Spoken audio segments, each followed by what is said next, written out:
Et ce soir, le cri d'alarme et de désespoir d'une mère de famille. Nacera Dutour est notre grand témoin. Bonsoir Nacera Dutour. Vous êtes militante des droits humains, Bonsoir. spécialisée dans la lutte contre les disparitions forcées. Et je précise que vous êtes présidente du collectif des familles de disparus en Algérie. Je vais un petit peu rappeler votre histoire pour que l'on comprenne bien un petit peu. Allez-y. Voilà. Je voudrais juste rectifier, quand vous avez dit mère de famille, je suis mère de disparu. Mère de disparu. J'ai mon fils qui a disparu il y a, voilà... Et justement, je vais revenir sur votre histoire pour qu'on comprenne bien. Votre fils, justement, il a disparu en Algérie en 1997, comme des milliers d'autres jeunes lors de la guerre civile qui a déchiré le pays, on le rappelle, dans les années 90. Et depuis, vous réclamez la vérité au gouvernement algérien. Pas de réponse jusqu'à présent. Et vous venez sur ce plateau puisqu'on vient de vous interdire l'accès justement à l'Algérie et c'est cette décision que vous souhaitez dénoncer aujourd'hui. Déjà, redites-moi votre engagement par rapport à la disparition de votre fils. Il remonte à 1997, c'est bien cela ? 30 janvier 97, oui, c'est bien cela. Amine, mon fils, parce qu'il est disparu, Amine, il vivait chez ma mère en Algérie. Et il a été arrêté comme des milliers d'Algériens et après, ils l'ont fait disparaître.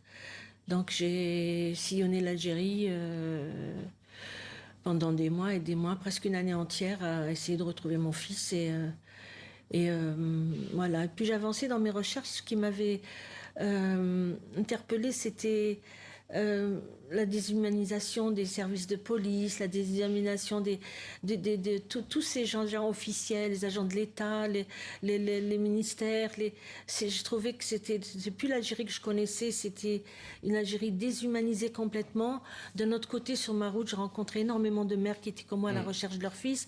Donc on se passait des informations. Est-ce que tu as été voir là? Est-ce que tu as été voir à cet endroit? Il paraît qu'à cette caserne, il y en a qui sont encore vivants. Et justement, donc là, vous y êtes allé souvent en Algérie, mais là, fait nouveau, vous vous êtes fait interdit l'entrée en Algérie. Ça, c'est pour la première fois que ça arrive. C'est la première fois que ça arrive. C'était le 30 juillet. Le 30 juillet dernier. Oui. J'ai pris un vol pour Alger à 14h35 et puis voilà, je suis arrivée. J'ai l'habitude de me faire contrôler. C'est arrivé. J'y allais souvent. J'ai les familles de disparus là-bas et elles ont besoin de moi. Et j'y allais très régulièrement. J'ai les bureaux, on mène des actions, même si on les a mis discrètement en cachette, vite comme ça, avant qu'ils s'aperçoivent qu'on organise quelque chose, on arrive à faire des choses. J'y allais très souvent. Bon, au début, je sais que j'étais signalée, simplement signalée. Je sais qu'on remplissait la fiche de police. Mais sans lors des interrogatoires qui étaient relativement longs, faut le signaler. Au début, non. C'est seulement depuis le Hirak. Moi, je me référais au Covid, mais en fait, c'est pas le Covid, c'est depuis le Hirak. Que quand je rentre, ils me gardent au moins minimum 20 minutes. Au début des années 2020. 2020, voilà. Vers les 2020, disons 2020, ouais. Et donc, cette fois, est-ce qu'ils vous ont donné une raison pour laquelle ils vous ont interdit l'accès au sol algérien ? Qu'est-ce qu'ils vous ont dit ? Ils nous méprisent, ces gens-là. Ils nous méprisent. Aucune raison. Ils m'ont renvoyé de chez moi comme une malpropre. Sans me dire qu'on m'a amené à l'avion. J'étais dans la salle d'attente. J'ai passé des heures, plus de 3 heures, debout d'abord. Après, ils m'ont emmené dans une salle d'attente.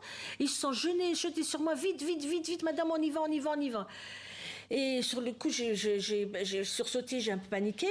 Et puis, quand je l'entends dire à son collègue, vite, l'avion a décollé, que je reprends mes esprits, je lui dis, vous m'emmenez à l'avion. Moi, je pensais qu'il m'allait m'emmener au commissariat d'Al-Beda, qui est près de l'aéroport.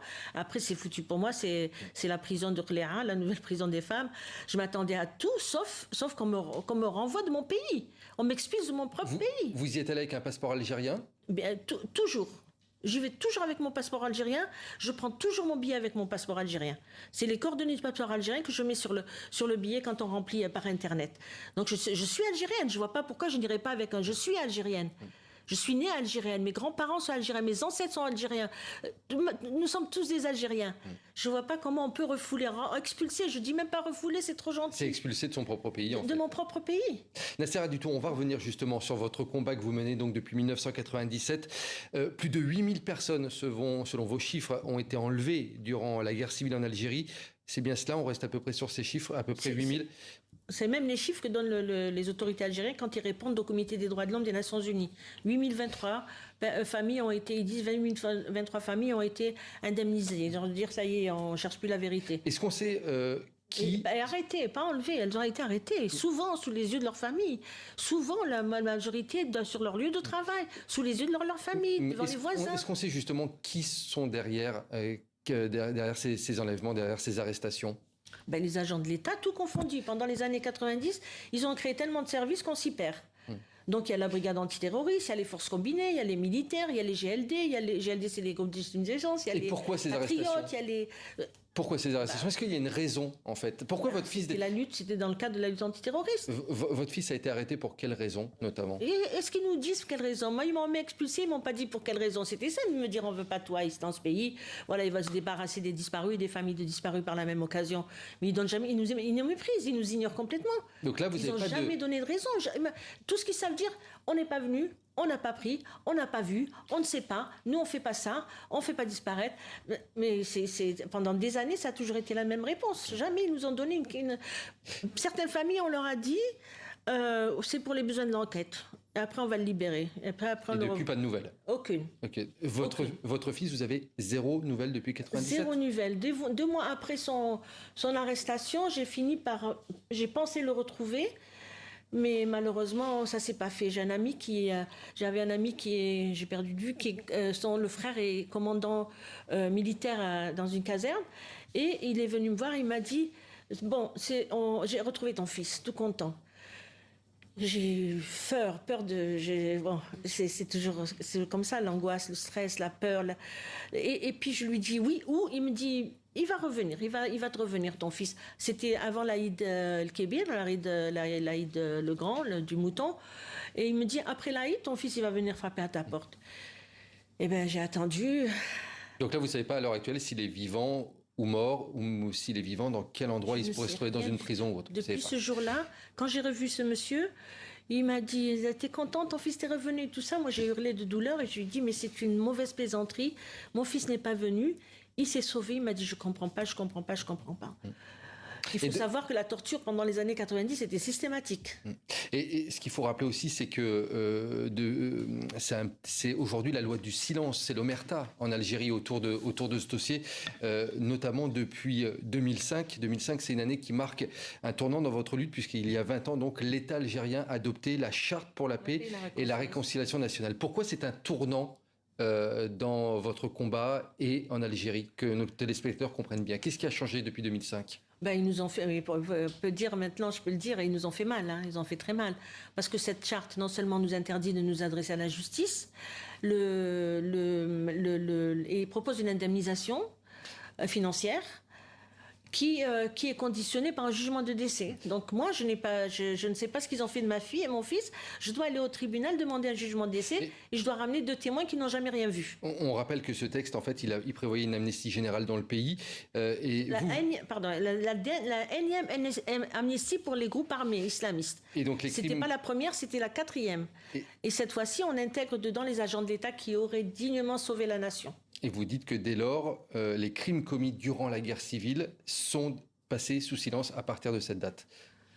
Oh, ils étaient passés sous silence, ils ont toujours été passés sous silence, mais à partir de là, ils ont essayé de tourner une page. Bouteflika nous avait dit à l'époque, quand il a déclaré que les disparus n'étaient pas dans ses poches, en 1999, il nous a dit le passé est passé, le passé est mort, qu'il nous a présenté ses condoléances, et il nous a dit, oui, il avait annoncé, je crois, le chiffre de 10 000, et il nous a dit qu'il faut tourner la page.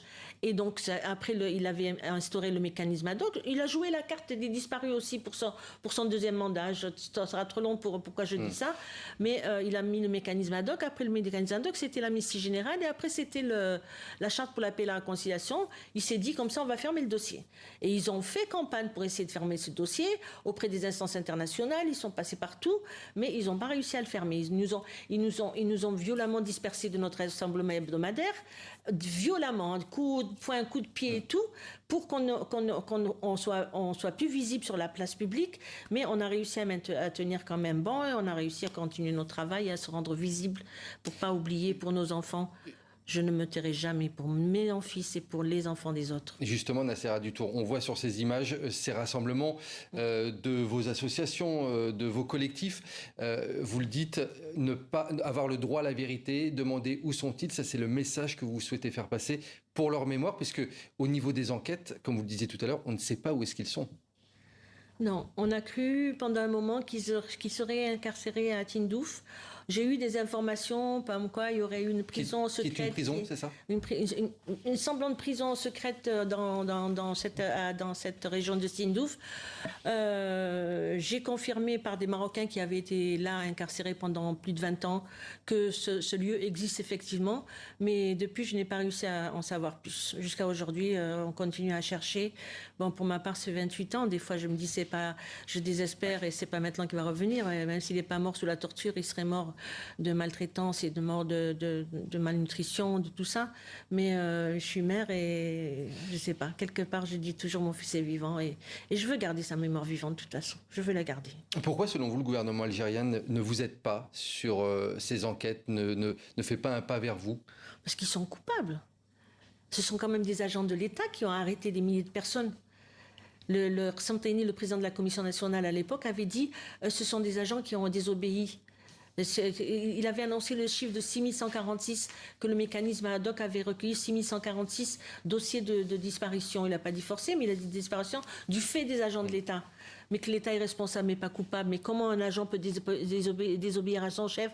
Et Dieu sait si quand ils viennent arrêter quelqu'un de chez lui, ils encerclent tout le quartier. Pour une manifestation, au mois de février, ils ont encerclé tout le quartier. On aurait dit qu'ils étaient venus arrêter un grand terroriste. Alors pour une disparition, il faut voir. Des fois, quand c'est les forces combinées, c'est les gendarmes, les militaires, les policiers qui sont ensemble pour arrêter une personne. Donc, à combien ils viennent? Je ne sais pas, des fois, ça dépend des arrestations. J'ai assisté à cela.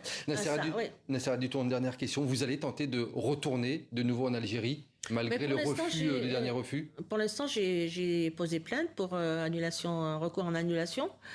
Et je vais continuer ma plainte à l'encontre du ministre de l'Intérieur, du ministère de l'Intérieur ou du ministre. Je ne sais pas comment les avocats vont prendre la chose. Il y a un collectif d'avocats qui s'est constitué en Algérie.